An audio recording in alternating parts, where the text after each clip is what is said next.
রাজ্য জুড়ে বেআইনি নির্মাণ নিয়ে বারবারই প্রশ্ন তুলেছে হাইকোর্ট। বিচারপতি অভিজিৎ গঙ্গোপাধ্যায় থেকে বিচারপতি অমৃতা সিনহাকে বেআইনি নির্মাণ নিয়ে কড়া কড়া মন্তব্য করতে শোনা গেছে। যত দ্রুত সম্ভব সেই সব নির্মাণ ভেঙে ফেলার নির্দেশও দিয়েছে হাইকোর্ট। কিছু ক্ষেত্রে সিঙ্গেল বেঞ্চের নির্দেশ চ্যালেঞ্জ করে ডিভিশন বেঞ্চেও মামলা হয়েছে। মঙ্গলবার রাজ্যের একটা বেআইনি নির্মাণ নিয়ে ফের হাইকোর্টের প্রশ্নের মুখে পড়ল পুরসভা। একাধিক জায়গায় বেআইনি নির্মাণ নিয়ে মামলা হয়েছে হাইকোর্টে।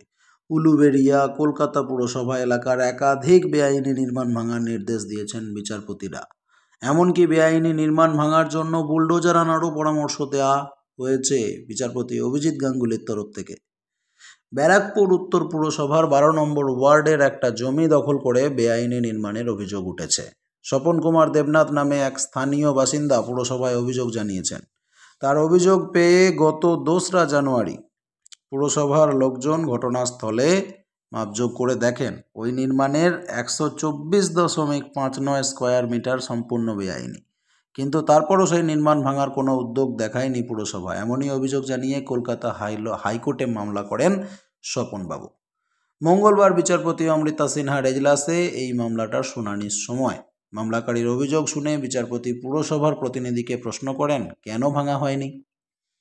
সেই প্রশ্নের উত্তরে পুরসভার পক্ষ থেকে বলা হয় তাদের পক্ষে ওই নির্মাণ ভাঙা সম্ভব নয়, ভাঙতে গেলে রক্তক্ষয়ী সংঘর্ষ তৈরি হবে।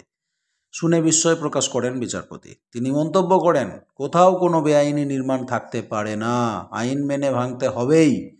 তারপরই তিনি নির্দেশ দেন বেআইনি নির্মাণ এবং দখলদারি উচ্ছেদ করতে সব রকম পদক্ষেপ নেবে পুলিশ।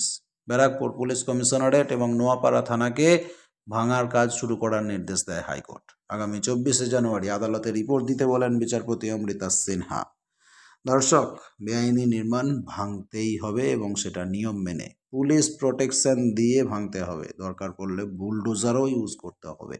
বিচারপতিরা এই ধরনের নির্দেশ দিচ্ছেন, বেআইনি নির্মাণ থাকতে পারে না। দর্শক, আপনার কি মতামত অবশ্যই কমেন্ট করে জানান আপনার মতামত। পরবর্তী আপডেট পেতে নজর রাখুন স্মার্ট দুনিয়ার পর্দায়।